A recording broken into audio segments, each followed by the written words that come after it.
but also the responsibility to make informed decisions when casting their ballot. Even we as students understand these are important times, and the decisions elected officials make affect our future. We therefore look forward to this discussion of important issues facing our state. The rules of this forum are simple. Each speaking opportunity will be for 2 minutes. The timer will inform you in impulse sound at 1 minute 45 seconds. The moderator will inform you at 2 minutes, and at 2 minutes 15 seconds, we will end the question. Now let us start our program. Let me introduce Emily Parent to guide us through this first forum.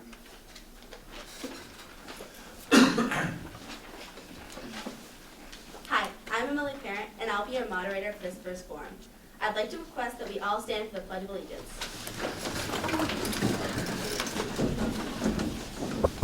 Naomi, would you please lead us in the Pledge of Allegiance? I pledge allegiance to the flag of the United States of America and to the republic for which it stands, one nation, under God, indivisible, with liberty and justice for all.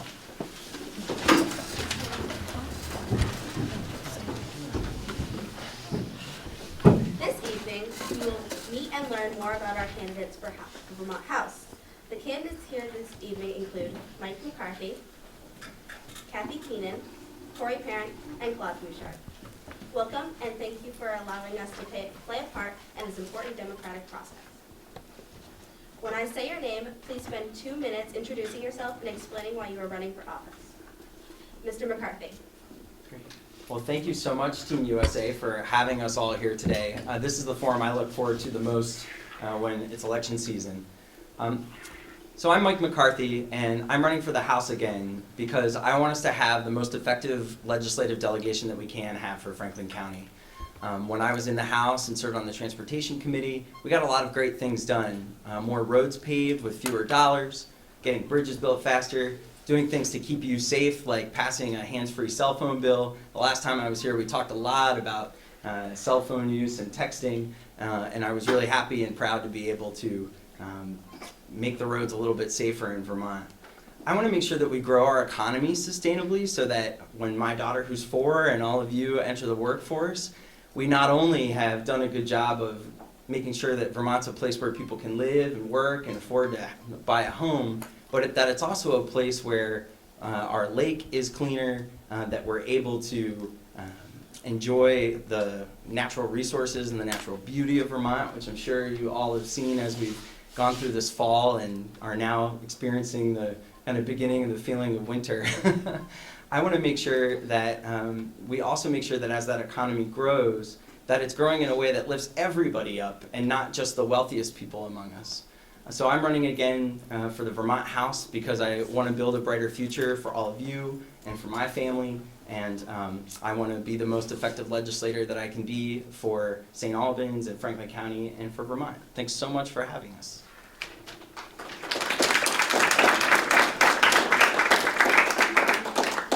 Thank you. Ms. Keenan? Good evening. Thank you for inviting us, and it's a pleasure to be here. My name is Kathy Keenan. I represent Franklin 3-1. I've represented this area for quite a while. I think that this is a tremendously important election, not only federally, which has been kind of distasteful to all of us, but statewide. We're looking at a whole leadership team turning over. We are going to have a new speaker, a new pro tem, new leadership in both the House and Senate, a new governor, lieutenant governor, and it's very important that we have some consistency. So I'm running because I know how to get around the place. I know the issues that we've got ahead of us, and there are several big issues. A lot is going to depend on what happens with the federal government, how much federally funded things we have, and it will have a big effect on our finances in Vermont. So I serve on the Appropriations Committee, and I'm looking forward to trying to keep things as easy going as they can, despite the upheaval that I anticipate that we're going to have. So I think that it's very important that we have experienced people there, and I look forward to serving you. This is a real important election for your parents, especially, and for you secondarily, because your parents are having to fork out more and more money in taxes and fees, and in turn, it prohibits them from saving for retirement, which is a big issue. It also is going to affect the amount of money that you have to go to school. So, thank you.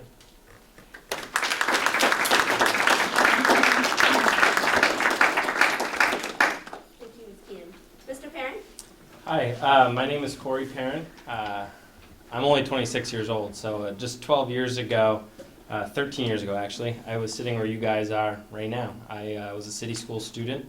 I had Mr. D and Mr. Coffey, Mr. Gorman, and Miss Cluett in 7th grade. We didn't have Team USA yet, but it was about that age that I truly became interested in our political process and in our community. And at the time, Mr. D was the mayor of St. Albans.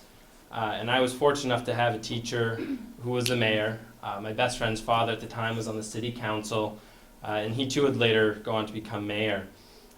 What that meant for me when I was your age is I saw how the important role that people like my teachers and my friends' parents could have in our community and making it a better place to live.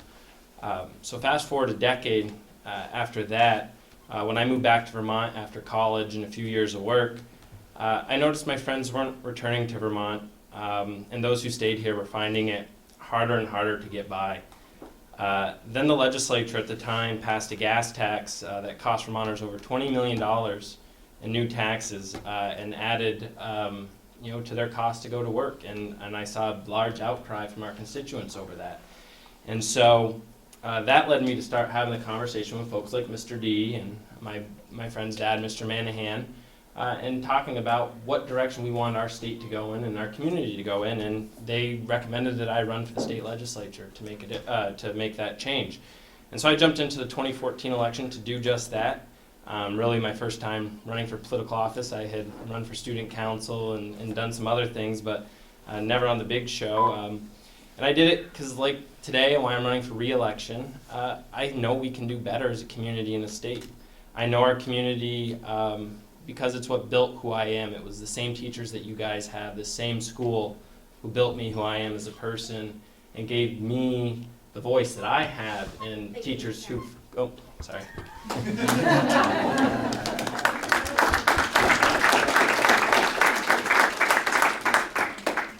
finally, Mr. Bouchard. Well, thank you, and thank you for putting this little forum together. The city school, I'm very comfortable here. This is the school that my children came to some years ago. And I'm reminded of a story. I used to help coach a basketball team, and we were given a B team, and we had all the kids on it.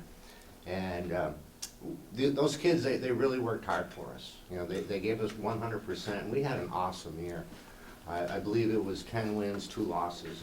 But one game in particular with South Hero, we went, and of course we were outskilled by far. The team, I don't think anyone was under 6 foot.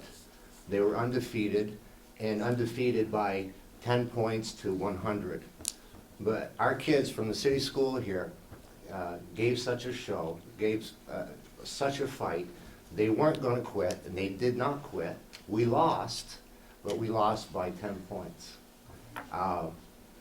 It was an awesome game, a game that I've never forgotten, and a game that the kids that were on our team have never forgotten. I don't know if the city school is still allowed to go back to South Hero, because there was a little bit of controversy, but I remember that, and I remember the determination that those kids had, and that I was very proud. I also served on the school board here some years ago, and it was a job that I took very seriously. And 15 years ago, I served on the city school board, and just before the end of my term, I have to wear glasses. I addressed the board, and I had an important message, more of a warning that I needed to tell them. I told the board that St. Albans was facing a very serious drug problem. That we had kids, young adults, as young as 12, 13, doing drugs, and they were doing hard drugs. Thank you, Mr. Bouchard. Pardon me? All right, well, I'll have to get back to this. This is a message I really need to say. Thank you all very much. I'd like to introduce Yukina Benjamin with our first question. Hi, my name is Yukina Benjamin. Thank you again for being here today. Our first question is, our state's K-12 schools are competitive on the national stage in terms of test scores and graduation rates. However, Vermont is one of the top spenders per pupil in the country. What initiatives do you support to make high-quality education in Vermont sustainable?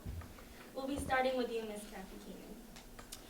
Thank you. Since everybody's fessed up with their connection with this school, I think I should too. I had 8 children go through.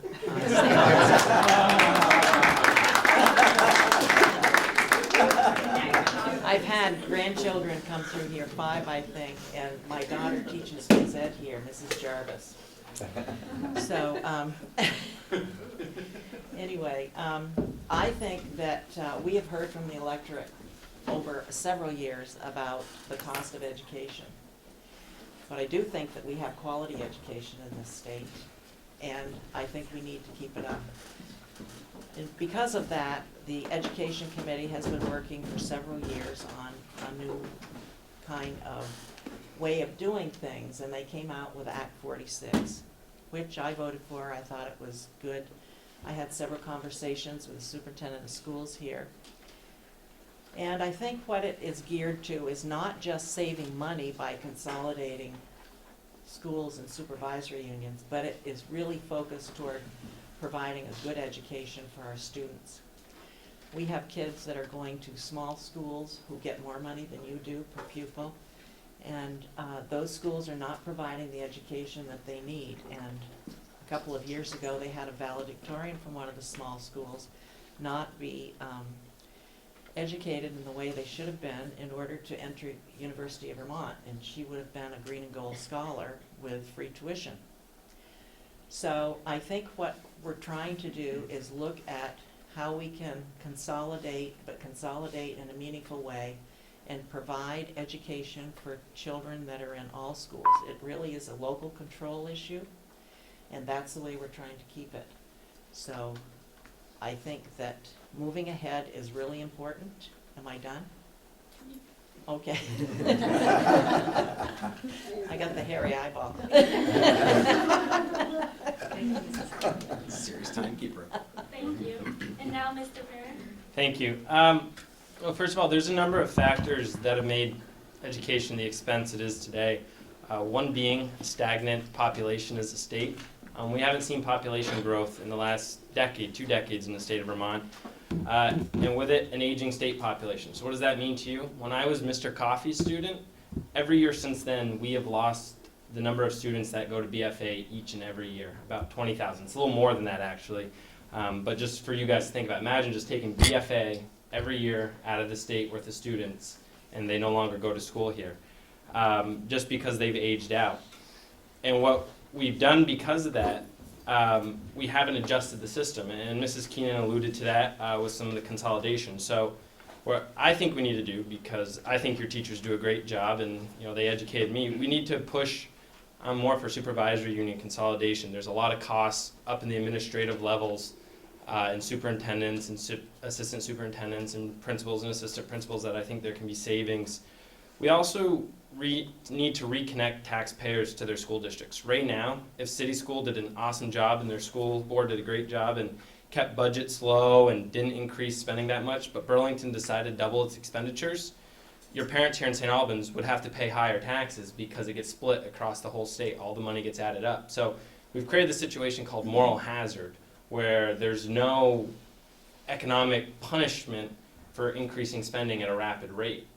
And that's really caused a depney in rising up the cost of education without taxpayers seeing what would happen to their tax rate when they go to vote on town meeting day. So I think going forward, we have to figure out as a state and do it with court law that we have to figure out how to bring that closer to home to allow taxpayers to see the impact of their votes. I'm watching the clock. Almost out of time. Yeah, right there. Thank you. And now, Mr. Bouchard.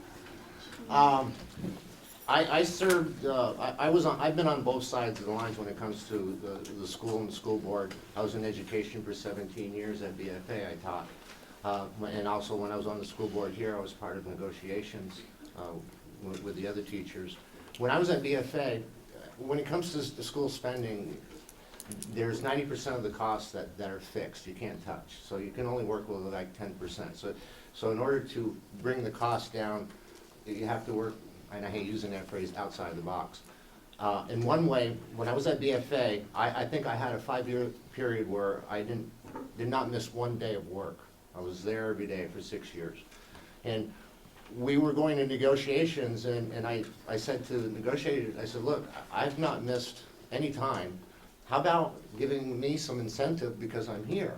I said, you know, if I'm not here, it costs the city much more money to get a substitute and put plans in. They didn't want to hear it. They didn't want to hear nothing of it, you know? So, you know, again, little incentives like that could help cut costs. The cost of health insurance, that's a huge cost to our schools. That's one of those fixed costs that we can't touch. So if somehow we could work on getting these healthcare costs, that will bring the cost of education down. And then when I sat on the school board, and now I'm on the other side, we were in negotiations, and the teachers, you know, and they're wonderful people. I love the teachers, and they're more passionate, more compassionate people. You're not going to find anyone out there that wants to help you folks more than your teachers. But I said, the union rep came to us and said, look, we need higher wages in order to attract good teachers.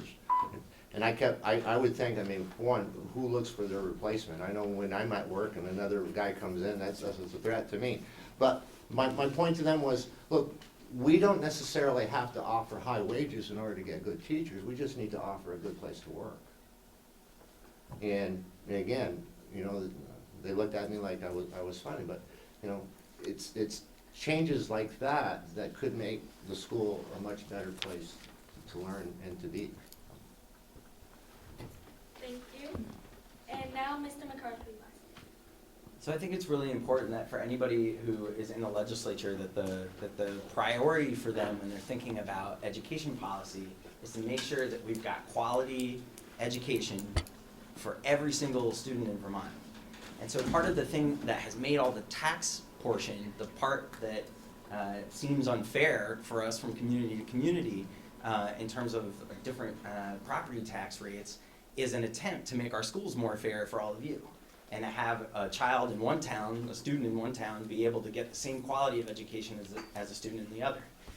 Act 46 was an attempt to start to fix some of that problem.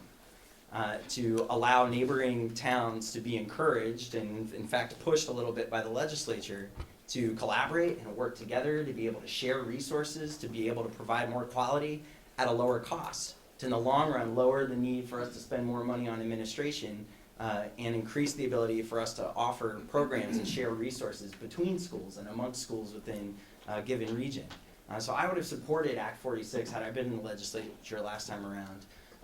Both for the long-term quality and cost savings that could be realized. It's going to take all of us being a part of the conversation in our schools and people getting more involved in schools to actually realize some of the opportunity that Act 46 creates. It won't save us money on its own. I also really like an idea that some of the statewide folks who are running for office have of using some of the schools where we've seen that decline in population and supporting the infrastructure, having that building that's so important to so many communities. In many places, it's sort of the heart of the community, and we hear that all the time, but it's really expensive for all of us to be sharing our property taxes together to pay for that. We should have the services that those schools that are really their community hubs provide. Let's call them what they are, and if we need those, pay for them in a way that recognizes that they're not K-12 education and rely so heavily on the property tax. Thank you. And I would now like to welcome up McKenna Potter with our next speaker.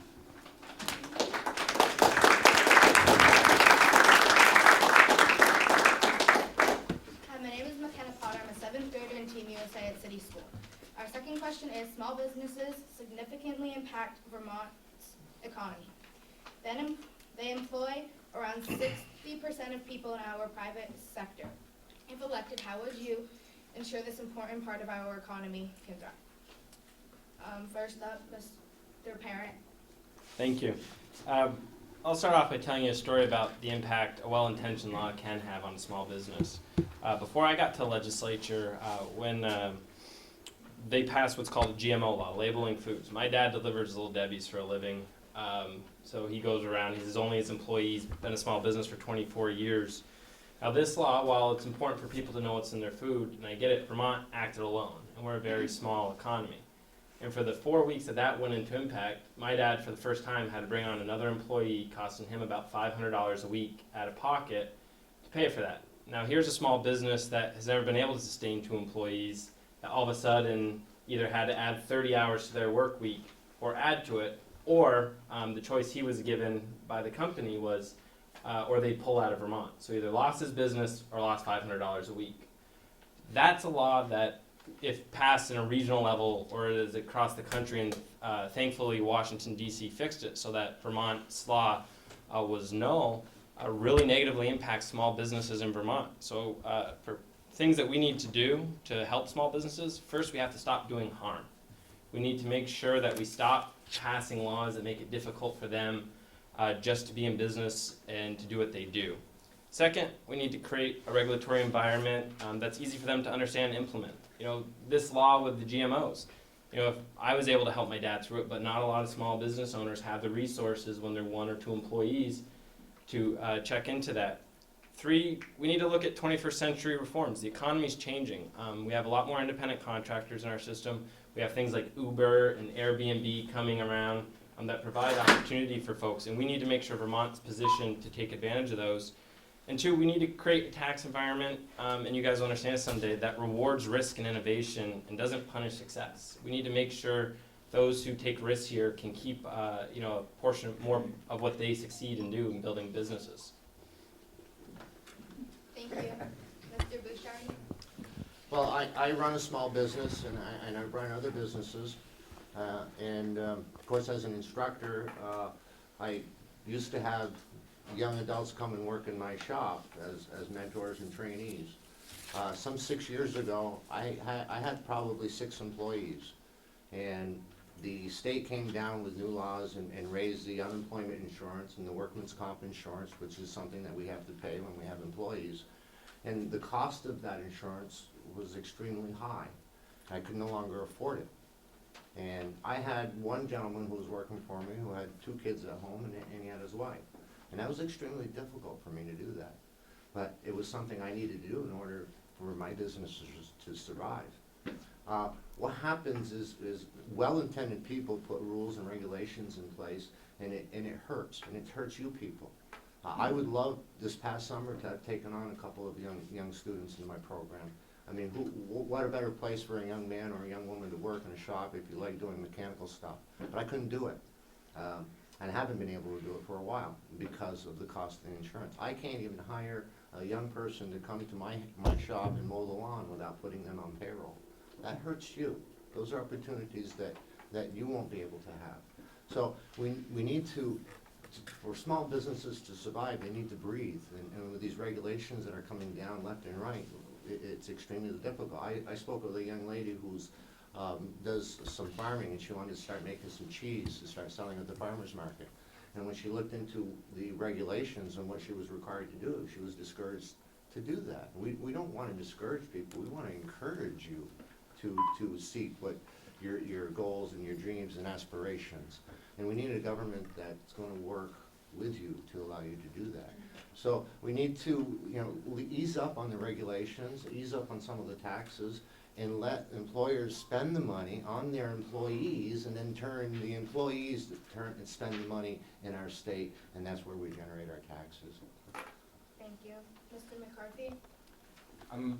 Thank you very much. I'm really proud to have been somebody who, with my brother and my mom, started a really small business here in St. Albans and grew it over a few years, sold it, and now I work for one of the fastest growing companies in Vermont. And thinking about how to innovate and at the same time be able to make money in a place that we all feel is sometimes tough to make it in Vermont, or a rural state, is really important to me. I think there are a number of things that I've seen in my businesses that are that could really help us out. So reducing healthcare costs is #1 priority. that could help us lower taxes. And so I envision long-term creating a system that really rewards wellness and rewards the medical system that we have, the doctors and the hospitals, for keeping us well and making sure that we're able to have a productive workforce. I also think a big part of making sure that small businesses have the workforce they need. When I walk into many of the manufacturers that are my clients, I work for a solar company, and a lot of the people who are my clients are small niche manufacturers. So when I walk into them and I look at the number of jobs that they have available, I go, hey, we don't really have a problem here with, well, there are lots of jobs that are open in Vermont. These are good paying jobs, right? The problem is that the folks who live here don't have the right skills and education to fill those jobs.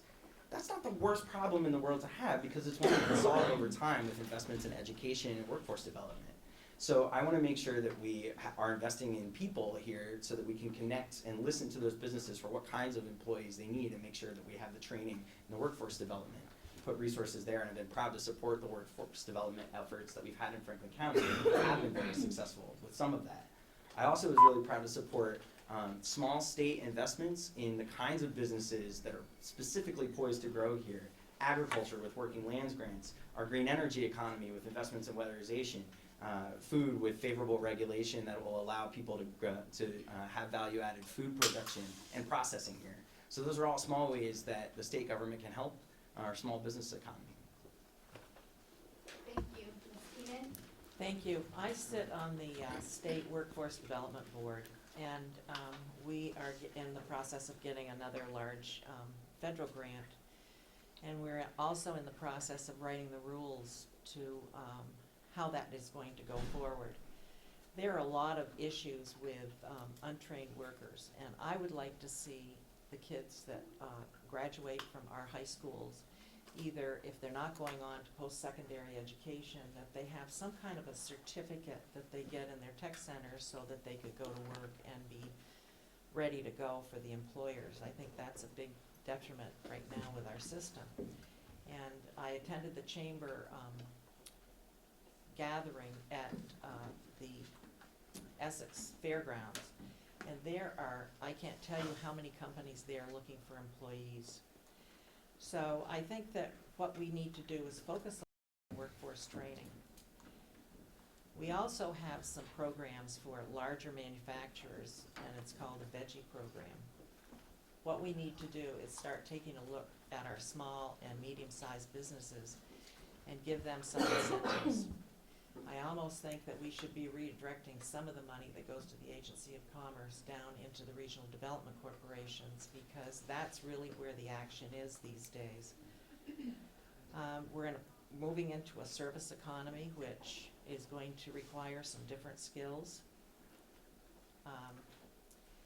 We need training internships, but we need training internships that are paid. Kids can't afford now not to get paid for the work that they do when they're in an internship. Many of these kids need money to go off to school, and it's too much of a difficult situation if they can't work and earn some money. And if they go to McDonald's and sling hamburgers, they're making $11 an hour, and that's not really learning any kind of a craft that you need to go to work. Thank you. I would now like to welcome Will LeGros with our last question.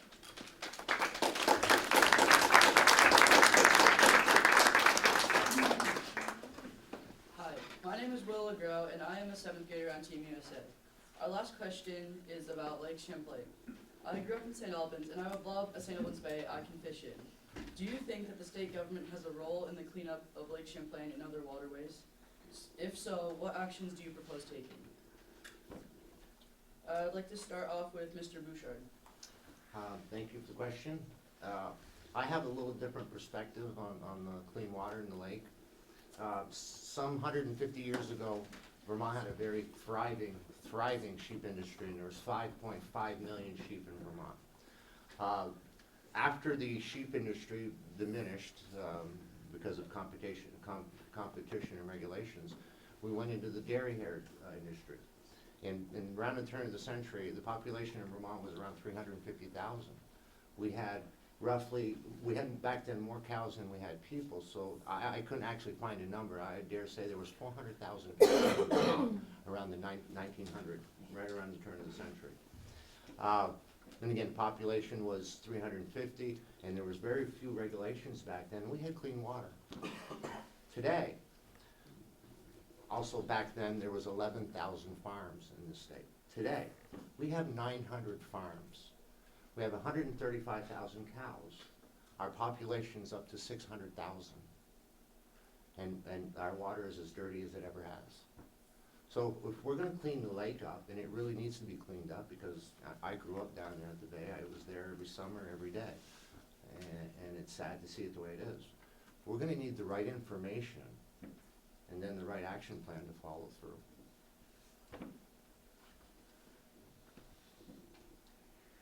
Thank you. Mr. McCarthy? Thanks, Will. So by the time that my daughter, who's 4 now, is old enough to have her own children, I'd like us to remember this time as the point when we made the right decisions and where we were willing to put the investment in to clean up the lake long term. So the legislature did a great thing in passing Act 64 and making a commitment to water quality, but the next legislature is going to have to find a sustainable funding source and really make a long-term commitment if we're going to see the lake cleaned up. We've spent a lot of, mostly federal dollars, but a lot of time and money over the last decade or so learning about what's going on at the lake. And we know that the phosphorus that's in the lake, the stuff that's making all the algae grow and making the lake yucky, that there's a lot of it built up there, and that we need to stop the flow of it from all of the various sources. So the things that I'm really excited about working on is figuring out how do we do the right thing most affordably in terms of all of our municipal waters, you know, all the water that we flush down and all the water that runs off of our roads and speeds up the phosphorus going in. We already have figured out some really innovative ways with the Agency of Transportation and working with municipalities to do some smarter things with water. And you see the city of St. Albans and the town actually doing and implementing some of those things now. The dairy industry is absolutely critical. Without the infrastructure of the dairy industry, we don't really have farming in Vermont. So we've got to work with them as partners and be consultative and collaborative and make sure that we've got the boots on the ground to do the most impact, lowest cost things that we can. And the last thing I'll say is that I'm really proud that I've had a commitment to the environment and that the Vermont Conservation Voters and Sierra Club and other environmental organizations are supporting my candidacy, because this is a really huge issue, and I think it's an economic issue, because if we clean up the lake and the waters, we'll see millions and millions and millions of more dollars. Investing in the lake will pay for itself. Thank you. Ms. Keenan? Thank you. It took the lake a long time to get in the condition it's in, and it's not going to be any better for a very long time, probably not in many of our lifetimes.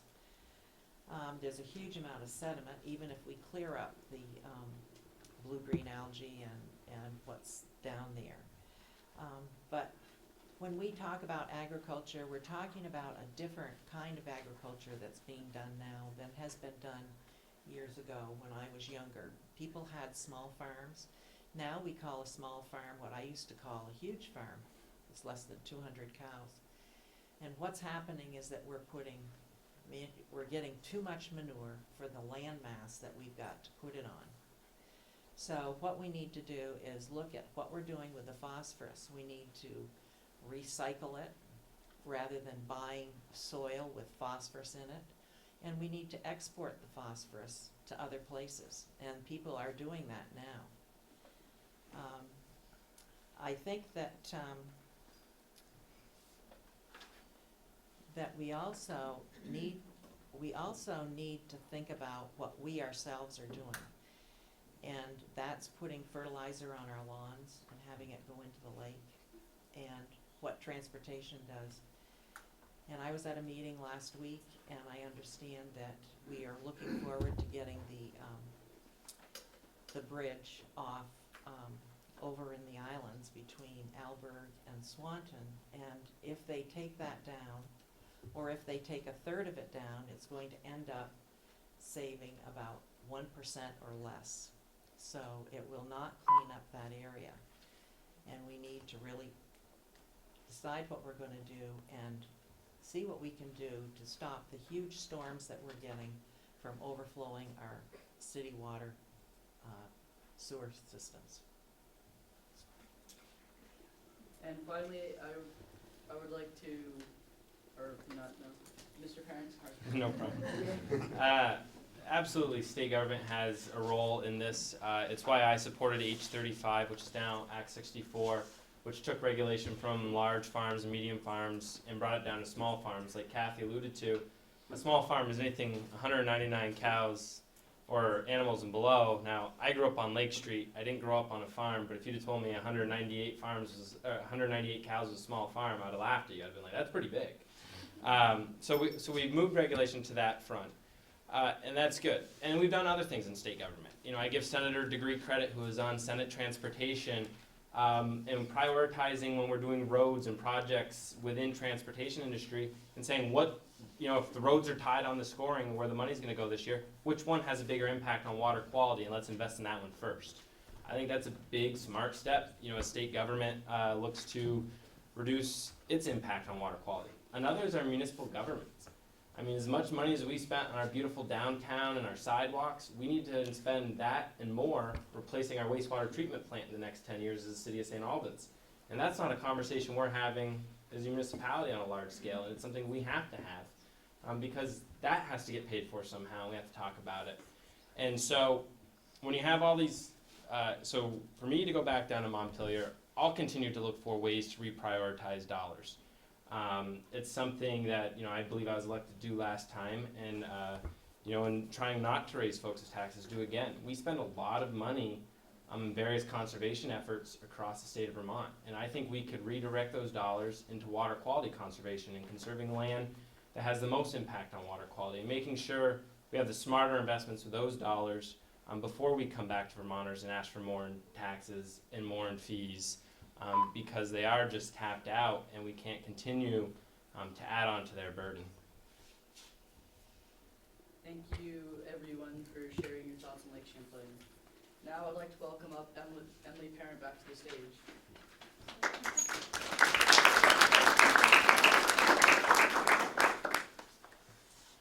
Thank you all.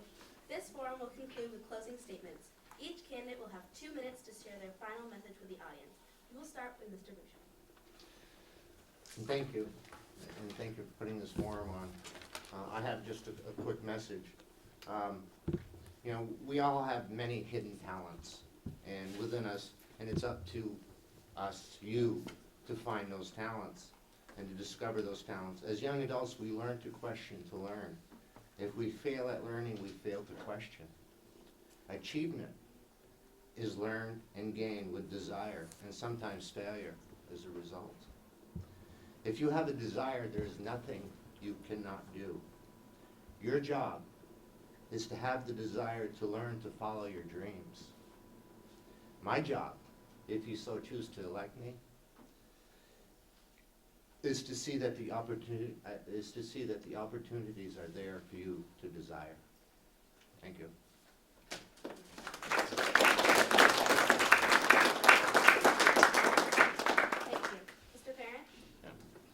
When I was a student at City School, I was always taught an important lesson to leave a classroom, a school bus, or a lunchroom cleaner and better than when we got there. I've taken that same principle with me throughout my short life. It is my hope and vision to leave St. Albans and the state of Vermont better for my nephews, for my future kids, and the kids of this great community, a better place for them than what I inherited. I envision a St. Albans where you can come back to and will want to come back to once you decide to enter the workforce, where you'll find a good paying job, and because we built an economic environment for our businesses, both large and small, that they can thrive here. I envision you being able to buy your first homes here, not only affording a home, but being able to pay the taxes on it and stay in it. And all this is possible, and I doubt anybody up here has a different hope for our community, but where we differ is on how we get there. You know, I offer a new way for Vermont and St. Albans, a fresh perspective to the issues facing our community, while others are just doubling down on the failed policies of the last 6, 7, 8, and 10 years. And those are the policies that got us here. So I don't think doubling down on those helps us. I think we need to move in an entirely new direction. And I think Kathy alluded to, this election gives us that opportunity. We have an open seat at the governor's level. We have open seat lieutenant governors. We're going to have a new Speaker of the House and a new Senate pro tem. For the first time really in a generation, Vermont has an opportunity to pull a 180 on the direction of our state, and I think we need to take advantage of that. And I hope you agree with me, and I hope that someday I will be at a forum here watching one of you up here debating. You know, it was always my teachers who believed in me in the community that have allowed me to do this, and I have no doubt that one of you will have the same opportunities that I've had in the not too distant future.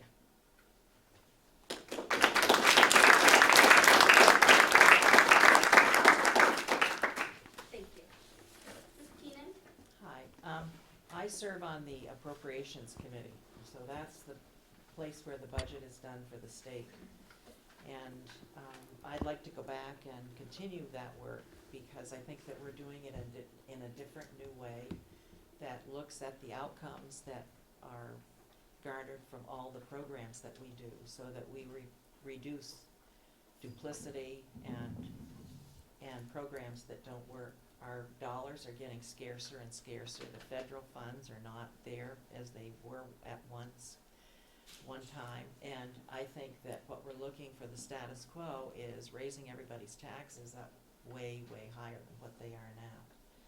So I think that we need to really focus on economic development. That's part of my budget, that agency. We need to provide livable wages for our people who are educated and can walk into these jobs, are certified or whatever it may be for them to take these jobs. We need a drug-free society where people can walk into a job and be able to do it, not be turned down. And we need some livable wages. So I think that my focus, going back, is to work on those issues so that young people can stay here in the state of Vermont. I have a grandson that couldn't get a job here and went to Boston, and he's making significantly more than I ever made in my lifetime, just out of school, with a wonderful company that has all kinds of benefits. And I hate to see him go. I hate to see any of you people have to turn around and go south because you're burdened with education funds and loans that you can't pay. And I think it's really important that we fund higher ed and that we get you kids through school and have you be affordably prepared for the jobs that are ahead of you.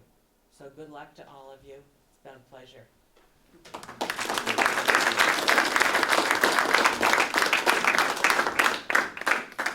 Thank you. And last but not least, Mr. McCarthy. Thank you all so much, Team USA, for having us tonight. This was really fun, and thanks for the thoughtful questions. So I want to be a representative again for St. Albans city and the southern part of St. Albans town because I have a record of getting things accomplished, working across party lines with folks like my chair, Pat Brennan, on the House Transportation Committee, and Duncan Kilmartin to reform some of those prickly regulations that were making it hard for real estate development to happen, to make things safer for all of you out there on the roads. I like digging in on policy and getting things done that are going to make things a brighter future for you. Where other people see challenges and a sense of sort of a lack of hope, I see opportunities for us to come together and work to solve problems. The reason I'm able to afford to live here in St. Albans is because almost 2 decades ago, the legislature and the state made a commitment to have more green jobs and green up our energy economy. And my job is a small part of how we're helping people save money and to move forward with protecting the environment and to combat climate change. And I think that if we look at the places like our value-added food sector and the niche manufacturing that I've seen at places like Liquid Measurement Systems and Vermont Precision Tool, and the collaboration that we're starting to see happen between some state agencies and those manufacturers and employers, we've got great opportunity to grow in a way that jives with our environment and to do it in a way that also lifts up people, that makes sure that everybody who works a 40-hour week is out of poverty and is able to afford a Vermont rent. So I see a lot of opportunity in Vermont. We do have some difficult challenges to solve, and I think I'm the best person to get some of those problems solved and to work on those challenges with people from across the state. So thanks very much for having us tonight.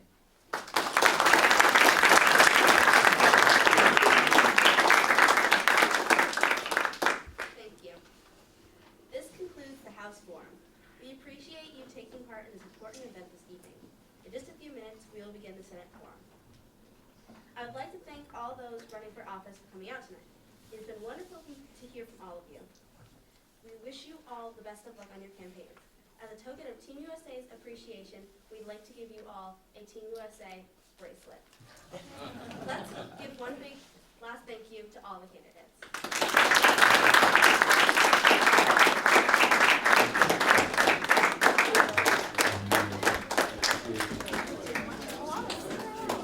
So much. Jake, what did you say? Pause it for now, bud.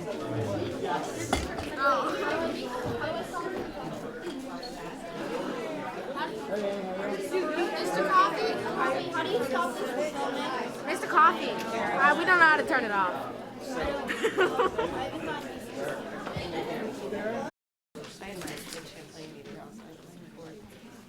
Good evening. My name is Ava Panett, and I will be the moderator for the Senate section of this candidate forum. I want to welcome everyone and thank you for coming. I want to especially thank the candidates, Dustin, Sara Kittell, Denise Smith, and Carolyn Branagan, for letting us be a part of this important democratic experience. The rules for the forum are the same: 2 minutes per question with an alert at 1 minute 45 seconds, and an interruption at 2 minutes and 2 minutes.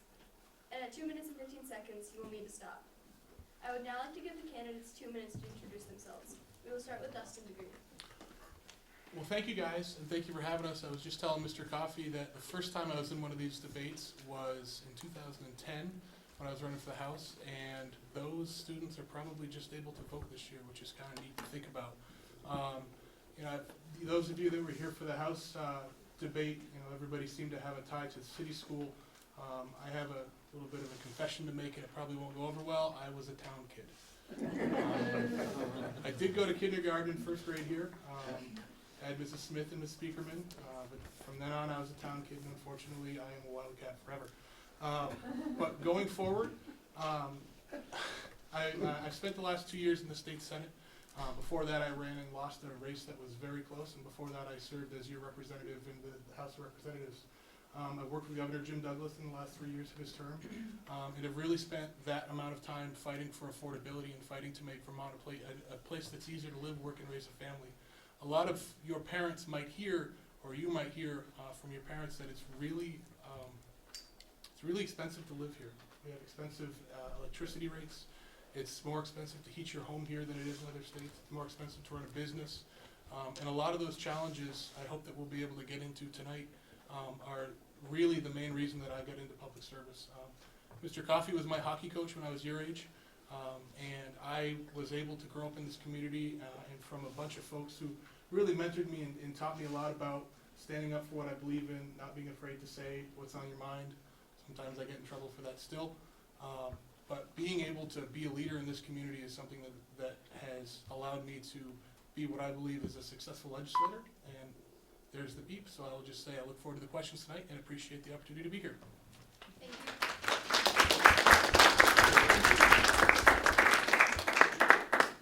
Thank you for starting. Sara Kittell. Thank you very much. So nice to be here and have such a large audience too. So it's we've been here before, and so I grew up on a dairy farm in Fairfield with my 8 brothers and sisters. Give you a little background, and was educated as a nurse and a registered nurse, and then worked as a school nurse for many years. Ran a bakery catering business during some of that time. And then I was appointed to the legislature to serve in the Senate by Governor Dean. And I served in the Senate for 17 years, and I chaired the Senate Agriculture Committee for 15 of those years. So that's a little of my background. And so I'm running now to go back to Montpelier. I'd like to go back to Montpelier because I really want to work on job opportunities, economic opportunities for all our Franklin County families, and Alberg is a part of our Senate district also. And I know that we have wonderful resources here in Franklin County, Alberg, and we can live productive lives and enjoy raising our families here. But I know that there are some issues that a lot of our families are facing. And that's what I'd like to go work on first, because I know when we work on and we get healthy, we can grow more jobs in this county. And so I'd like to work on our opiate addiction issues in this county. I'd like to work on some child care issues and go back and talk about health care. What are we gonna do with the future of our healthcare system in Vermont?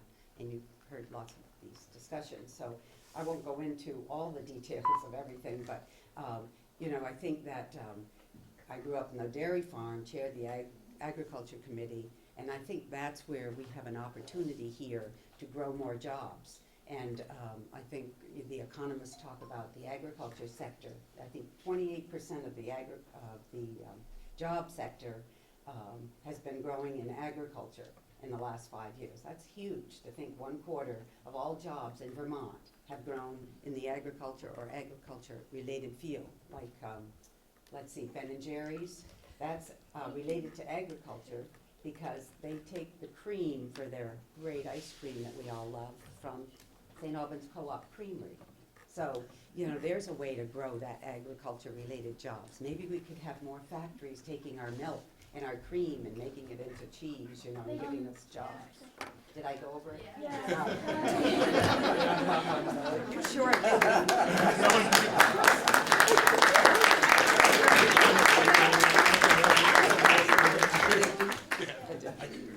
You should have just hit me, right? You should have just gone like this.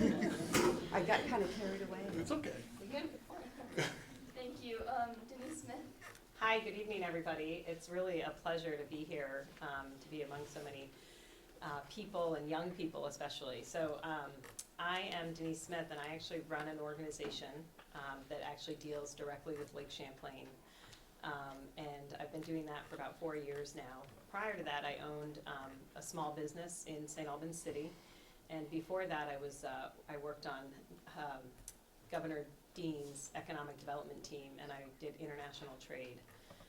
So I'm very well aware of a lot of the issues that we're facing right now and how to actually solve some of those problems. I really, the reason that I made the decision to run for this seat is I think that we're squandering potential. I think that we're squandering the potential of our youth by not providing them bridges for going on to higher education after high school. I think that we're squandering a lot of our potential by hindering businesses and creative economy from growing in the state of Vermont.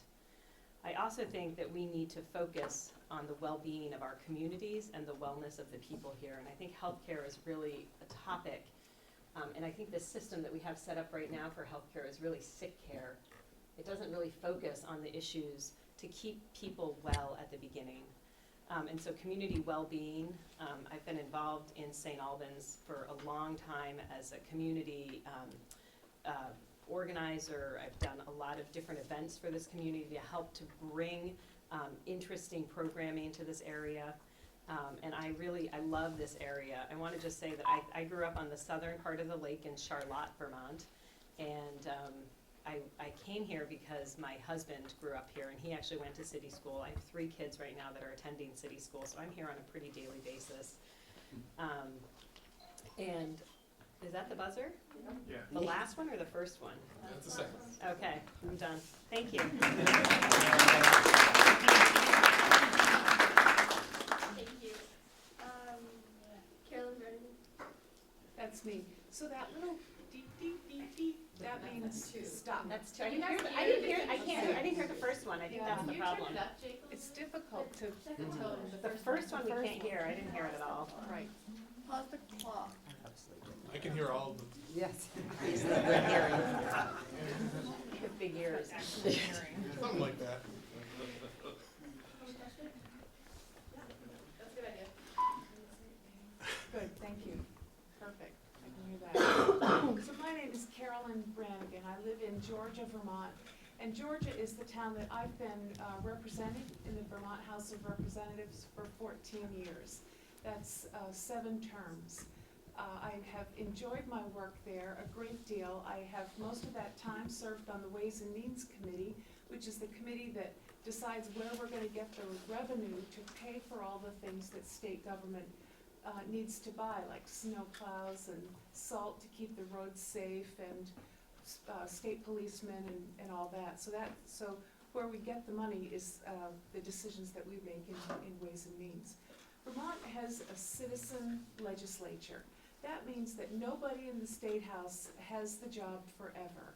Everybody is supposed to take a turn serving the people in our community. So I had served in the House for 14 years, and I really thought it was time to make a change. So I decided to run for the Senate instead.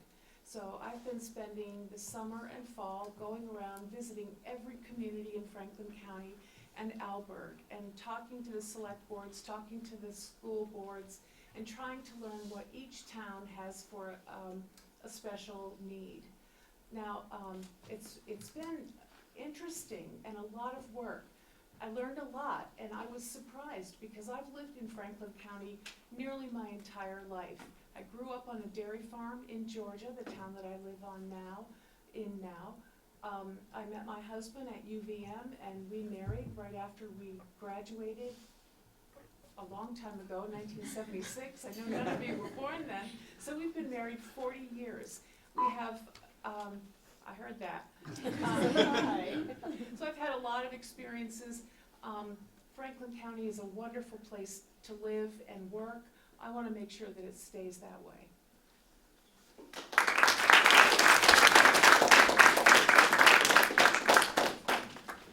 Thank you all very much for your introductions. I would now like to introduce Tyrese Cooper with our first question.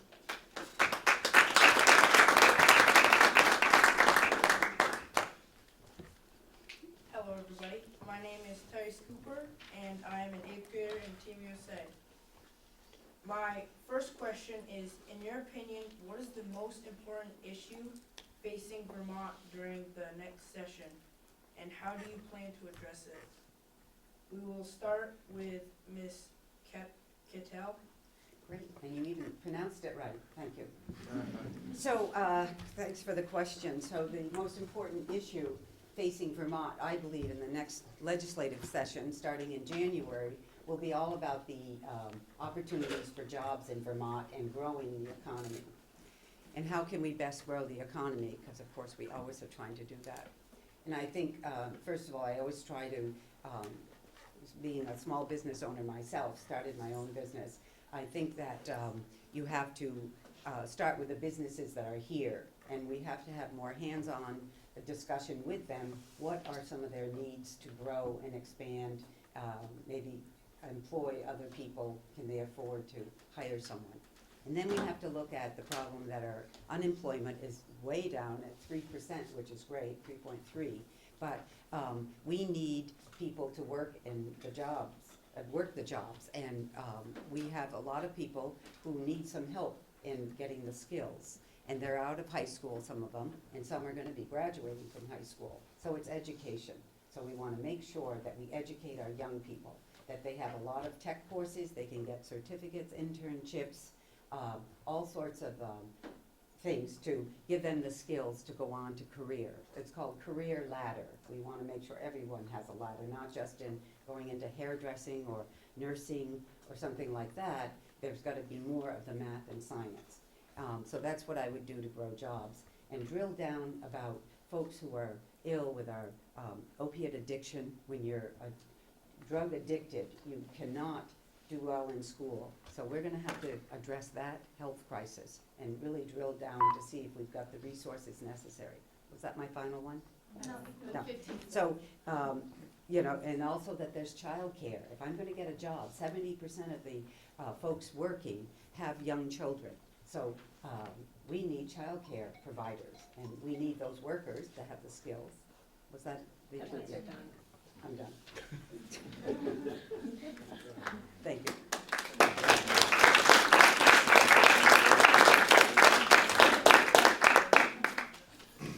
Thank you. Ms. Smith? So I agree with Sarah. I think economic development is one of the key issues that we need to continue to work on and keep working on. When I worked under the Dean administration, we did a lot around cluster development, and I was responsible for managing the Vermont Environmental Consortium, which is an organization that still exists today, and it's a group of environmental consulting firms, engineers, a lot of the original energy efficient companies were part of this consortium. And it's still around today, but it's about kind of branding ourselves with that niche marketing, that niche manufacturing. I agree that agriculture is a sector that we need to grow in, and it's one of those sectors that is growing. As a rural state, and this is not just a Vermont unique problem, as rural states, young people tend to leave rural states and move to urban centers. And so that's not just a unique Vermont is bad because that's happening, that just is a trend that's happening nationwide. But I think that we can invest, what we need to invest in is the creative economy. We need to help people start businesses here. Think about all the great businesses that have started in Vermont because of some of our business policies and our public policies. I think of Ben & Jerry's, I think of IDX. I think of some of the bigger corporations that started here as very small niche businesses. They've created the Vermont brand for us. I think we really need to help to protect that brand and also continue to grow it. And just one last thing that I really think that's key to a lot of this is healthcare. We have got to figure out the healthcare system so that it's not a burden to employers like it is today. I don't know if everybody's seen their healthcare bills and how much it's going to go up next year. It's insane. The other thing that we need to think about is a creative structure for employment law. Right now we have two systems. Is there opportunity to creating different structures there? And then wages. People are leaving Vermont because they can make more money outside of Vermont because people get paid more for the same jobs that they can get here in Vermont. I think wages is critical to the success of our state. Thank you.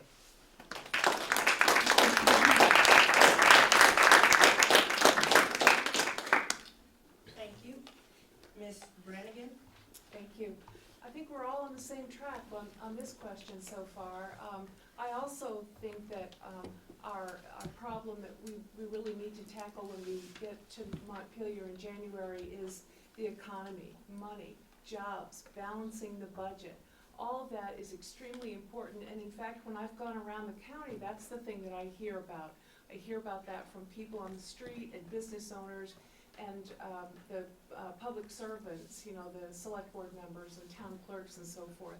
So the first thing we need to do is get our budget balanced.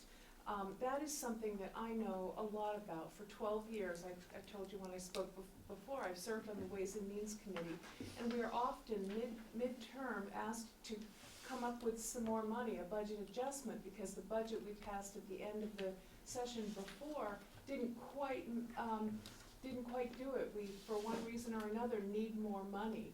I think we've got to find a way to get more accurate estimates on how much our revenue is going to be, and also get a good concept going about how we will reduce our expenses, our outflow, if we can see halfway through the year that things aren't going well. So we've got to balance the budget. We've got to stop going to the taxpayers for more and more and more money. But the most important thing is jobs. My husband and I have 3 children, and they're all grown up. They're much older than you guys. And they've had to leave the state, 2 out of my 3, because they can't find jobs. They all went to college. 2 are doctors. And those are the 2 that had to leave the state. They couldn't find work here to make ends meet. My 3rd one has a master's degree in business administration. She works for a company here in St. Albans. It's called Vermont Associates.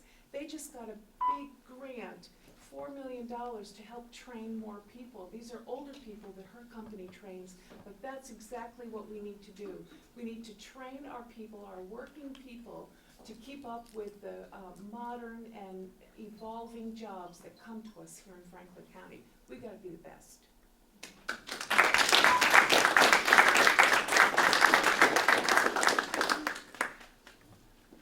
Thank you. Mr. DeGree? Well, thank you, and it's really, really nice to hear 4 candidates on the same stage that all think the biggest issue is jobs in the economy. What we have to do is we have to not act surprised, right? This has been an issue for a lot of us for a very long time. There are fewer people working in the state of Vermont than there were 6 years ago. In 2010, there were almost 360 people working in the state of Vermont. Right now, there's about 360,000 people working in the state of Vermont. Right now, there's about 342,000 people working in the state of Vermont.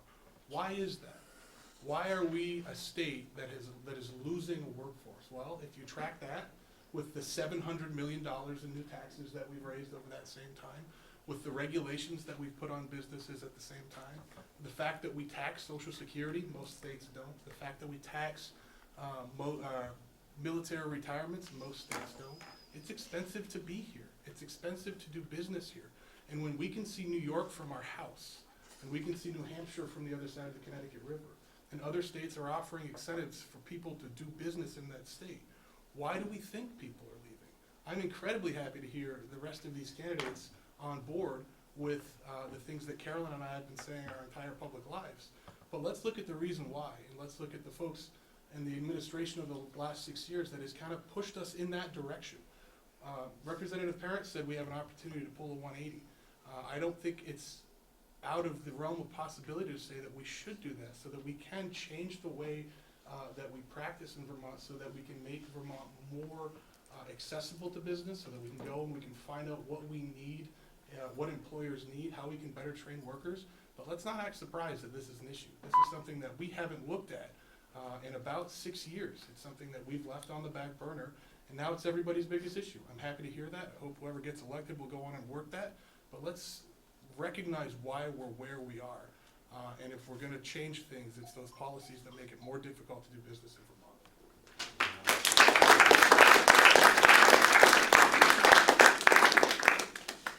Thank you all for your answers, and I would now like to introduce Kara Wright with our second question.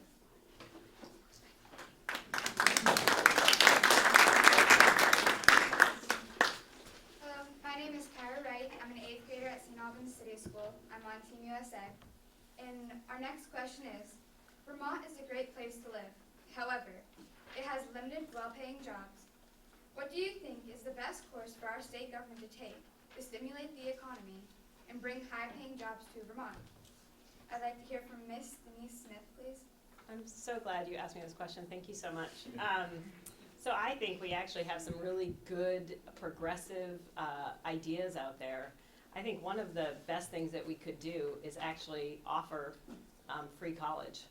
And I think we have a candidate for governor who's made a proposal to move that policy idea forward.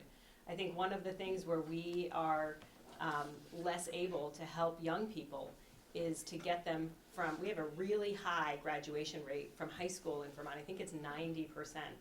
Only 60% are going on to get a secondary degree. And so to me, that is like a huge gap. And I think in terms of squandering opportunity and squandering your potential and the children's potential of our communities, I think that is a huge reason. I know a lot of people that are in that gap.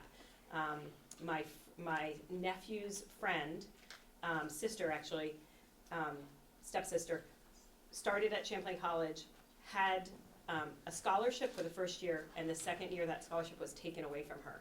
And so now she's working, she can't continue with college because she can't afford it. So I think there's a really big gap there, and we have to help fix that.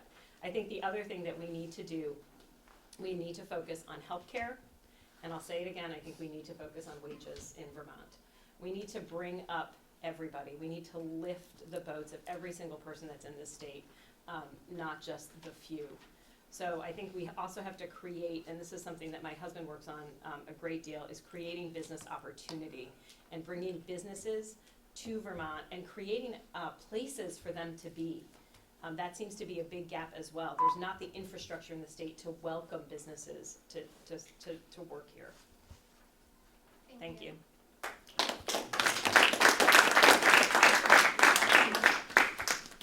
Next, can I hear from Miss Carolyn Branagan, please? Thank you. The question is how to stimulate the economy and bring in high-paying jobs. I think the best way to do that is really in 4 parts. The first would be to improve our infrastructure. The infrastructure itself has a lot of different segments. One is the road system, the transportation system. We need to make sure that trucks can get around to deliver things, that our roads are kept clear and safe and well marked so that strangers can find their way around. It's very important in a state like this that has a lot of mountains and hills. It's beautiful, but you've got to be able to find your way around. We also need, as part of the state infrastructure, we need to make sure that our electronics work, our cell phones and our computers, that all has to work. And ever since I first went to the legislature in 2002, we've been working on that problem to make sure that everybody's computer works, and when you're driving from here to Burlington, your cell phone will work all the way. It doesn't happen, so we need to focus on that. So our infrastructure is very important if we're going to attract businesses from out of state to come here and stay here. We also need, this is number 2, an educated and motivated workforce. And that means, as one of the others were saying, Mrs. Smith, I think, we need to have the best education offered here that we can afford. Our students have to be top-notch, have to have the best skills, and education is an ongoing thing. Have they told you about being a lifelong learner? Have you heard that? Okay, good, because you're going to have to be. You need to keep reading, you need to keep improving your skills. You're never done learning. I hate to tell you that, but you really aren't. There's also, in addition to an educated and motivated workforce, we need to have an international airport, and we need to have an ombudsman. That's a helper to help new businesses find their way around the requirements that they need to do, the certificates they need to do in order to set up a business here in the state. Not impossible, but you need one.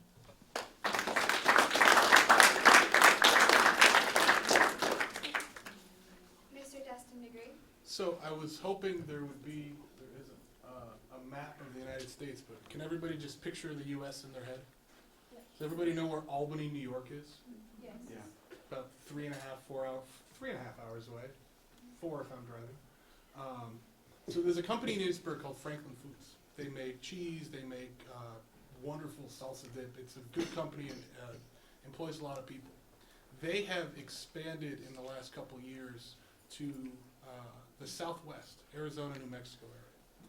It is cheaper for them to create their product there and ship it back to Albany than it is for them to create it in Eastburg and ship it to Albany.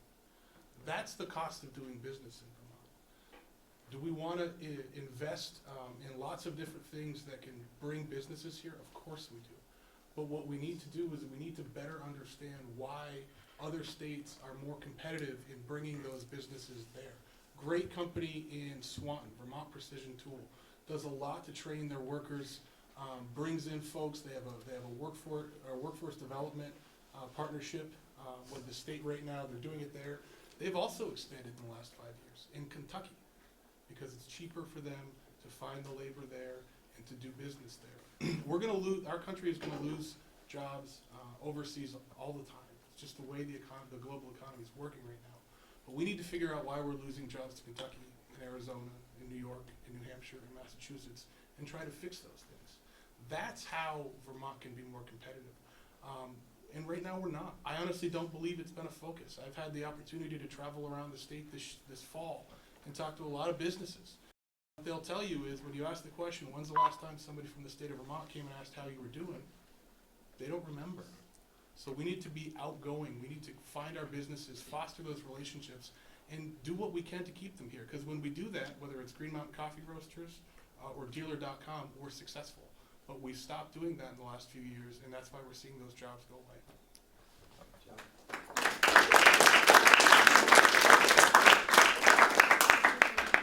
Thank you. Next, Ms. Sara Kittell. Thank you. So stimulate the economy and grow into high-paying jobs, and why would you, when you get older, want to raise your family and stay here? Of course, you'd want to stay in St. Albans because it's very beautiful in St. Albans these days with a new sidewalk and all our downtown development, and that's important to make sure that the environment that is desirable for families to be here And that whole downtown development also created some jobs. People had to pour the cement and lay the bricks and take all the utility lines and bury them. So downtown development provided a lot of jobs. It was a good investment. And again, I would say that how we can stimulate the economy, like Vermont, IBM came to Vermont because of our workforce and our mountains and the skill of our workforce, be able to be a committed workforce. So I think that we have folks in Vermont, I think Milan would tell you the same thing. They have expanded over the years here. And the reason they said they did their printing business, I think it was located in Swanton, it is because of the quality of the workforce here in Vermont and the loyalty and the understanding of the folks doing the jobs here. And you're not going to find that everywhere. So we have to do what we can to foster that with all of our young people graduating from high school, putting them on career ladders, go on to college, take the dual enrollment courses that you can in high school, so you will have some free credits once you get to college. All of these things will make you ready for all the businesses that are growing in this area. Of course, we've got to foster the businesses with you know, a lot of folks showing how best to grow and find out what they need. Did I overstep my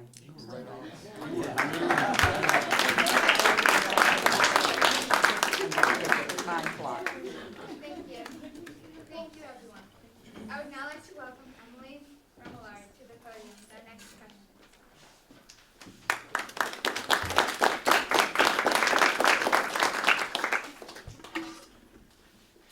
Hi, my name is Emily Remillard. I am a middle school student who is shocked by the tone of the presidential election. How will you conduct yourself if elected a public servant? And how do you plan to work across party lines? Ms. Branagan? Thank you. Yes, I was also shocked at that. I'm very sorry that our presidential debates turned into such a fiasco. There were several people that I heard from in Georgia, moms of kids your age, who told me that they shut the TV off. They didn't want their children to hear the presidential debates of the United States of America because of the language and things they were hinting about. I think it's terrible. And I, as a public servant and politician, I want to apologize to all of you for that. It should not have happened. And it does not happen in the Vermont State House. When I go down there, I try to remember that I am a servant of all Vermonters, and especially the people that I represent. I, for quite a while now, have been representing my hometown. I know all those people. I would never, never conduct myself in a way where I used swear words or made statements that would make someone think something that was inappropriate. It is not how you conduct yourself in business, in the real world at all, and especially in the political world. We should always conduct ourselves with respect for everyone. I remember partway through the session just last year, we had a fire drill. We've never had a fire drill in the House before, and there were literally hundreds of people who needed to evacuate the House of Representatives and the Senate and the whole building.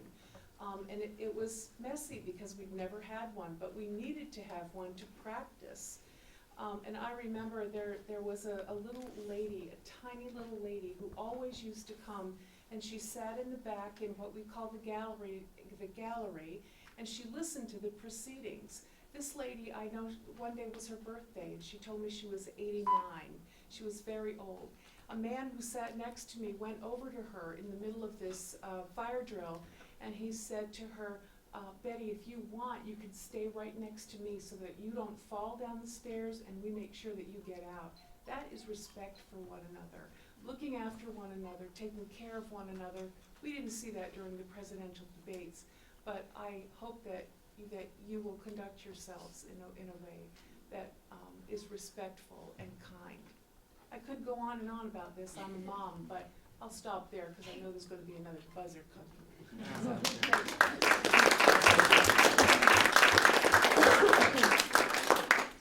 Thank you. Mr. Degree? Well, I think, I don't want to speak for all the candidates in the room, but I'm going to. I think that we are just as upset, if not more upset, about the tone of the presidential campaign, because we try really hard to hold ourselves to a different standard.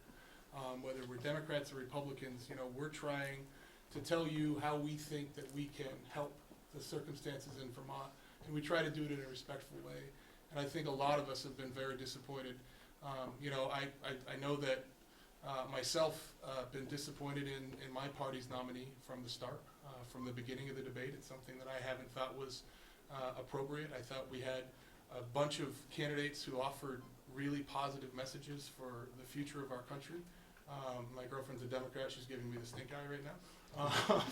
But I think that there were people that could have made this debate more honorable and made the debate that the people of our country deserve. In the State House, one of my best friends in the Senate is a guy named John Rogers. He's a state senator from Essex, Orleans. He's a Democrat. The first thing that I did when I got elected to the House in 2010 was work very closely with the governor's administration, Governor Shumlin's administration, on opiate abuse. And we worked all through the first half of the session, and when he signed the hub and spoke bill here at the Turning Point Center in St. Albans, he gave me the pen. And that's because we worked across party lines. You have to work across party lines. I'm a Republican. I can't get anything done without the help of Democrats down there. So you have to work across party lines. You've got to be willing to stand up for what you believe in, but you've also got to be willing to compromise when you have to. That's the way that I've operated in Montpelier every time I've been there, whether it was working for the governor or as in the legislature on behalf of constituents, and that's how I'll continue to conduct myself if I get reelected.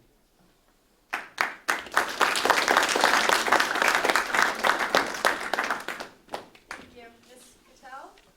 Thank you. So I think that how we would conduct ourselves if elected, and I of course have a record on that since I was elected 8 times by you and served 17 years in the legislature. And so I didn't think twice how you would conduct yourself. I believe I am who I am, and if you're a public official or elected to represent people in the state legislature, it's important that you are transparent, that you are a person of your word, and you conduct yourself by listening to your constituents and trying to use your judgment to follow through the various policies that you're listening to and sitting in committees and trying to pass. So I think that we've gone through a difficult time in Franklin County this last year, very difficult, the whole state, of course, with one of our senators being charged in the legal system, and then he was suspended by our legislature, in the Senate at least.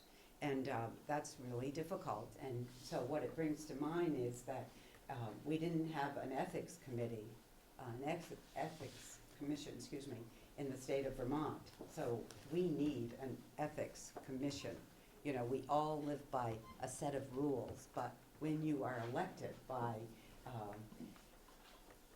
the public, you folks are our vote. You are the voters, and when you're elected, you're held to the higher standard, the same as the president. As we see this very difficult discussion going on at the national level with the president candidates, we think at our state level we need an ethics commission, and we need transparency. And if I'm elected, if you choose to elect me, I will make sure that happens. I will work to make that happen. Thank you.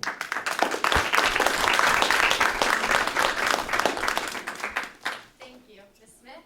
I'd like to know if you asked that question. Is this your question? Yes. It is. Well, that's telling. So thank you for the question. I don't think we've had this question at any of the debates so far, so it shows the intelligence of this group.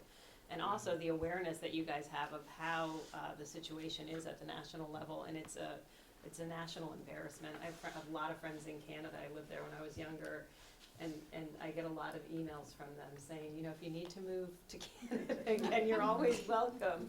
So I think that it's a debate that's really just gone awry. I'm hoping that it does not prevent people from being so discouraged that they don't go to the polls this year. I really feel like it's such an important election at all levels.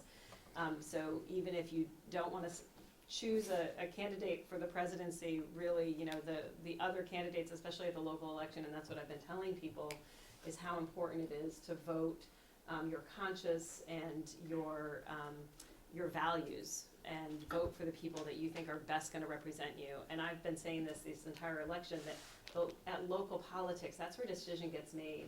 And I, you know, admire and respect so many of the people that serve on our select boards, that serve on our local boards, on our planning commissions, on all of those local boards. We need every single one of them because we are a democracy. And Carolyn mentioned that we are a citizen legislature, and so everybody's voice is important. So I really honor the voices of all of the people at the table, and I think that we need to do a better job at listening to each other and really understanding each other's perspectives and where we're coming from.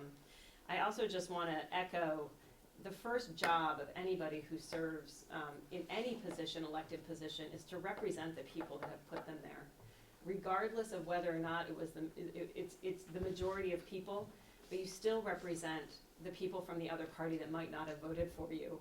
It is as a public servant, that is the role of government, and I promise to uphold that and honor that if I'm elected to this seat. So I really encourage everybody, and I'll say this to the camera, make sure you get out and vote on November 8th, because we really need everybody's voice at the table. Thank you.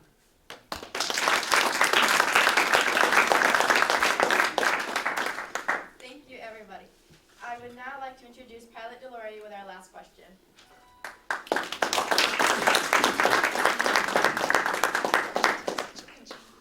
Hello, I'm Pilot Delory. I'm a 7th grader on Team USA. I'll be asking you your last question for tonight. Thank you.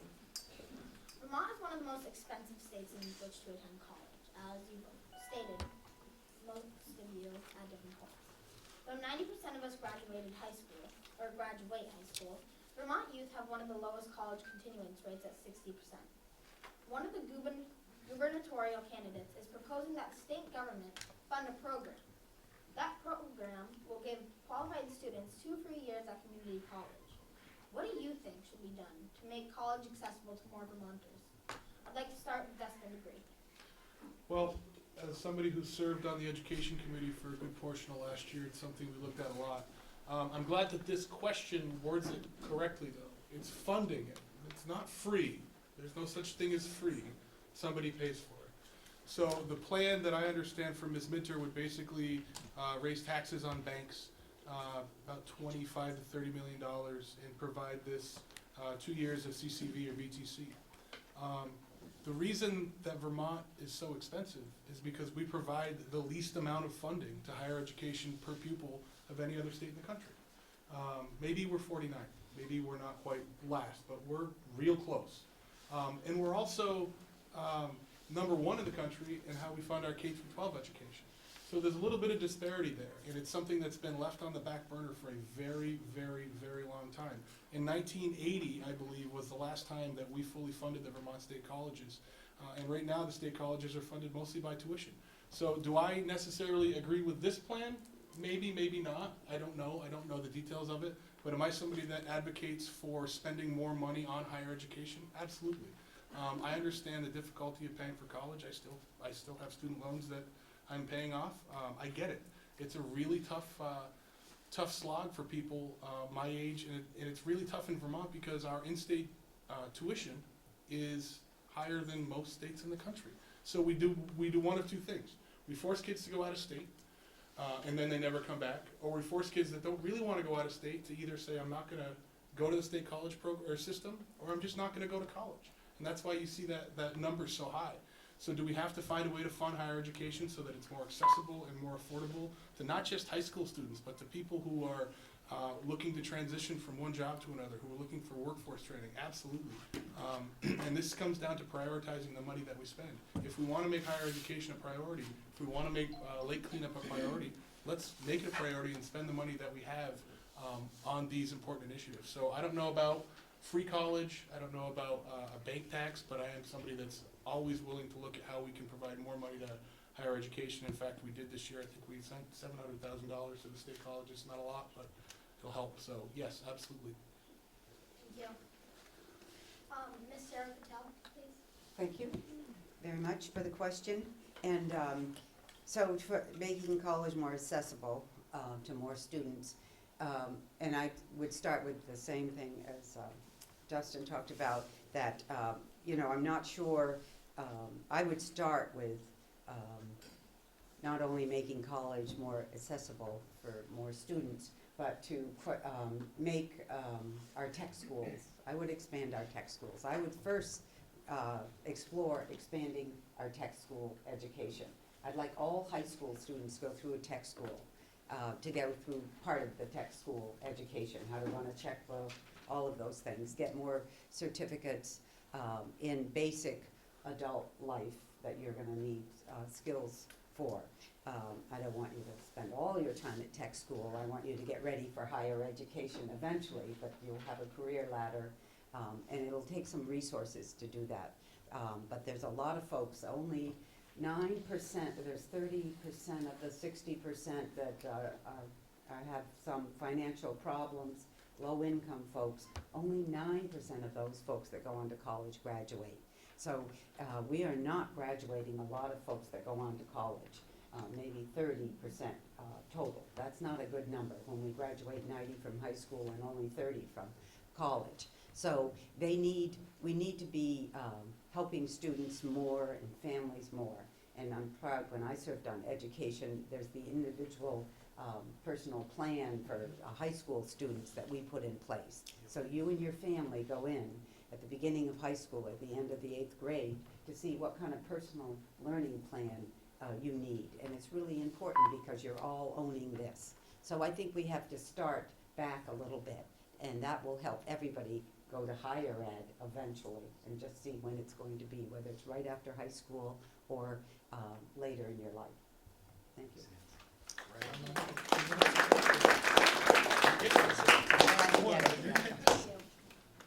Next up is Denise Smith. Thank you, Mr. Pilot Delorier. I appreciate the question.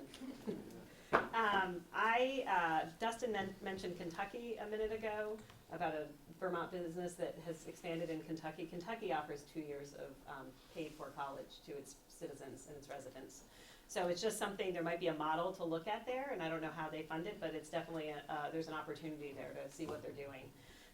The other thing that I would love to say is that I think the workforce training, the technical college, is absolutely that bridge, and can be a bridge. I also, I'm actually back in school myself right now, and my first class that I took, because I was nervous and I had never done an online class because I was at the traditional university, I took through CCV. I took an online statistics class last year, and I have to tell you, CCV is just such a great experience. And I think that people, and I actually have, I know some young students that weren't sure what they were going to do after high school, and so they stayed in St. Albans and took 3 or 4 classes at CCV, and then really helped them determine what they wanted to do. And so there was a lesser cost, but also a great education that you can get right here in our local community. And I think we need to support our state college system, starting with CCV, Johnson, Linden. There's a lot of Vermont kids, a lot of Franklin County kids that go to those schools, to our Vermont state colleges. And I'm 100% in favor of supporting those and making sure that we fund them at the adequate levels. Dustin hit that right on the head. The other thing that I just want to mention is, and this is where the gap is, and I think it's a really big gap for Vermont. If 90% of our kids are graduating from high school and only 60% are going on to college, and then there is another figure in there about the number of people that don't continue after that first year and leave, which is the example that I gave before of my nephew's stepsister. But there is, if you get a college degree or a 2-year degree, your wages go up by 30 or 40%. What would that do to Vermont's economy? What would that look like for our future? And that's what I'm really interested in finding out and uncovering, is how do we make sure that we offer you guys the opportunity to expand your potential and make sure that you're fully contributing members of our community and our society at the level at which that you want to be able to do, and money should not be the factor that's preventing you from getting there. Thank you.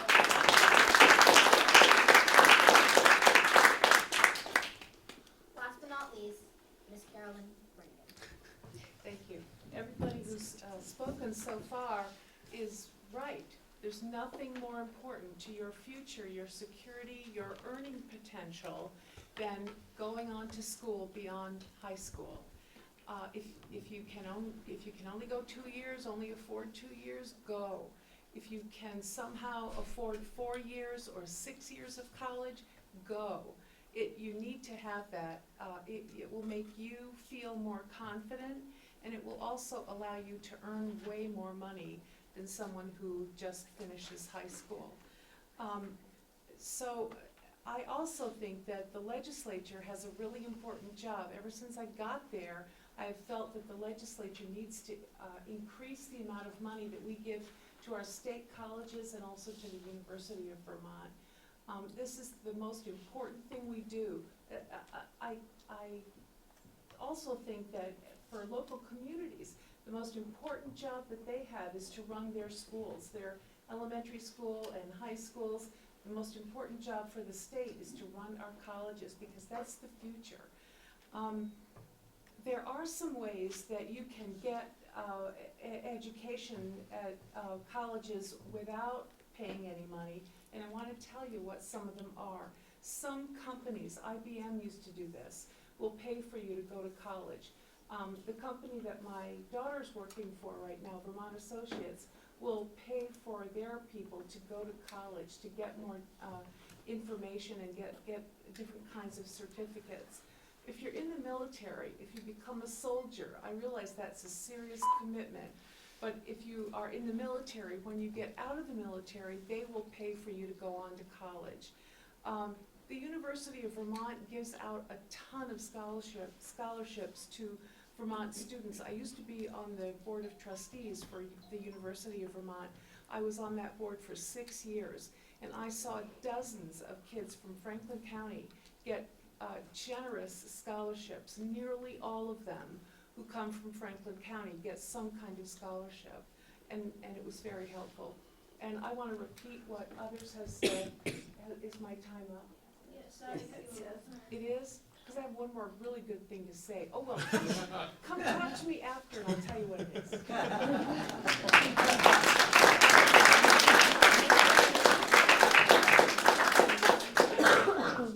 you very much. You're welcome. Thank you all for your answers tonight and for sharing your thoughts with us. Thank you, Tyler.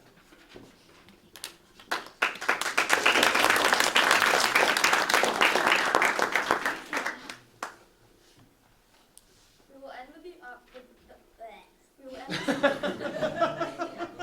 end this forum with the opportunity for our candidates to give closing statements. Each of you will have 2 minutes. For this round, we will start with Carolyn Branagan and end with Dustin Degree. Ms. Branagan? Thank you. So thank you very much for inviting us all here tonight. I think someone has mentioned that this is typically the last forum, the last time that we appear in front of a group of people for the campaign, and that's certainly the thing this year. And it's the most fun because you guys all make us feel so comfortable and welcome. We can all tell jokes and you laugh, and it's great. So thank you very much for inviting us. This is a serious time for the state of Vermont, this election right now, and it's also serious for our nation. So I do not take my responsibility as a state legislator lightly. I want to go down there and do the best job I can. I have time to work. I have experience in the very thing that is that we are in most need for. That's balancing our economy and figuring out how to provide jobs. I'm good at that, and I've had a lot of experience doing that on the Ways and Means Committee. Vermont is a wonderful place to live. It is beautiful. It is full of great people. We know that from living in Franklin County. I'm really proud to live here.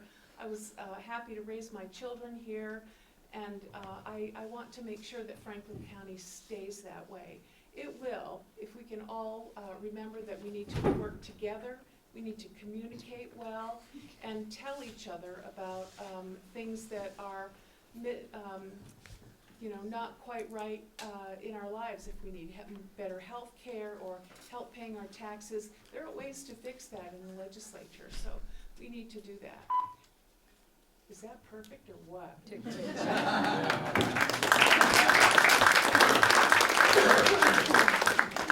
So I serve on the school board here, and I just want to say I wish there was an opportunity for us to interact with you guys at this level. Maybe like a school board forum would be kind of fun, because it's great to have these questions from you guys. I mean, really, really thoughtful and intelligent questions. So I just want to just share my appreciation for that and for inviting us. This is my first time actually doing this, so I'm excited about it.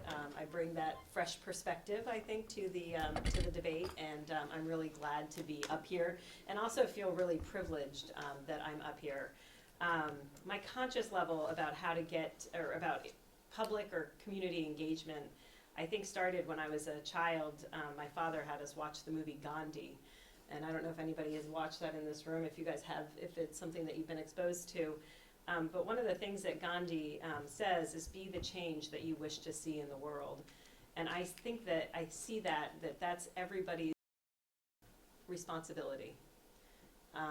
It's not your responsibility to sit back and complain about things. It's our responsibility, every individual, to be that change. If we see something that we're really not excited about, whether it's litter on the street, or something that doesn't feel quite the way that it should be going, it's our responsibility to maybe speak up, or to create a program, or to change the way we might be approaching the situation. So I think that my consciousness about this is one of the reasons that I've decided to run for this Senate seat. And it's my first time doing it. I've served in many capacities in my community. I'm currently on the school board. I'm also on the Maple Run Unified School Board District. And I really feel like voices like mine are not heard enough in the State House and are not present at that conversation. And because it's a citizen legislature, I think that we need everybody's voice at the table, and I represent a different constituent than a lot of people. So be the change you wish to see in the world. That's what I've got for you guys tonight.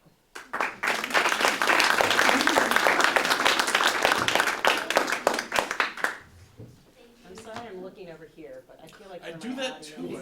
I'm ignoring you guys, and I don't mean to, but you're mostly the adults over there, so I'm talking directly to you guys.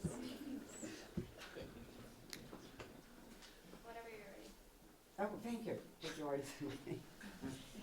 So, thank you very much for inviting all of us for this great discussion. And Denise is right, it's been the most fun of all of our forums. And so I'll just end, my closing statement is that, I think I was your school nurse a few years ago here for part-time when Miss Morgan had her baby, I guess. And so, working in the school, and I've been a high school nurse for years, you are our future, and I just want to impress upon you the importance of education, because that's what got all of us where we are today, representing you and wanting to run for public office, or having run for public office. We have an opportunity, and you make your own opportunity, and then you want to give back. And that's why I think that, I'm running, because I've had opportunity, and I want to give back, and I've had experience, and I think we're entering into a time with a new governor, new leadership in our legislature, and it'll be important to have an experienced voice there. And also I've had my own experiences from the agriculture experiences, and growing the food system, and healthcare experiences, childcare, and so you use all of your experience and give back. And so that is kind of my synopsis of why I'm running or why I would like you to vote for me. And also encouraging you folks to just use your opportunities you have here in school. So, thank you.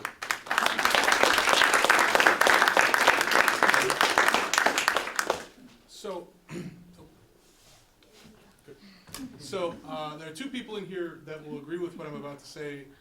One is Coach Branagan, who coached me for 3 years of football at BFA, and the other is Coach Coffey, who had me for hockey when I was your age. And they will agree when I say that anything is possible.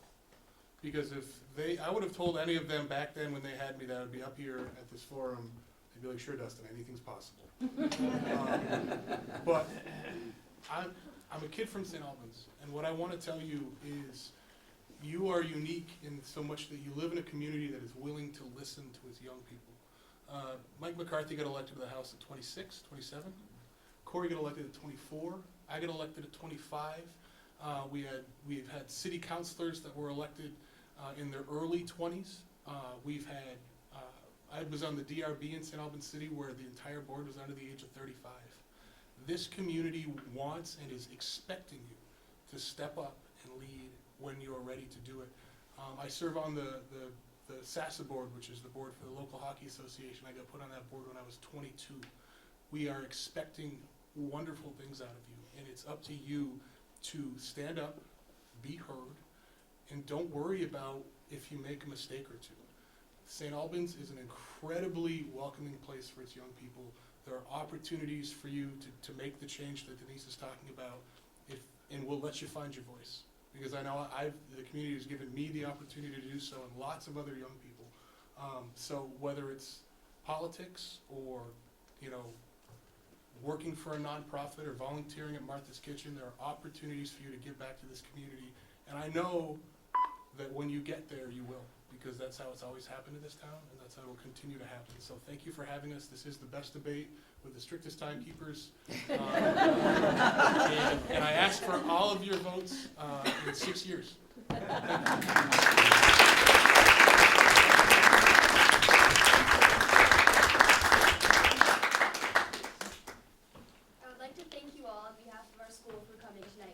We have learned a lot and wish all the candidates the best of luck. We remind you that the decisions you make affect our future. We'd like to give you 2 years